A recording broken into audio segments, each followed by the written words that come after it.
Kung meron kang pakpak, saan ka pupunta? Canada. Magbigay ng pagkaing matamis. Candy. Bakit nagkakaroon ng matinding traffic kaya? Stoplight. Banggaan. Magbigay ng salitang pwedeng pang-describe sa teacher. Ang sinabi mo ay mabait.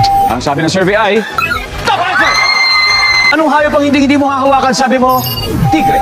Ang sabi ng survey ay kung meron kang pakpak, saan ka pupunta? Sabi mo, Canada.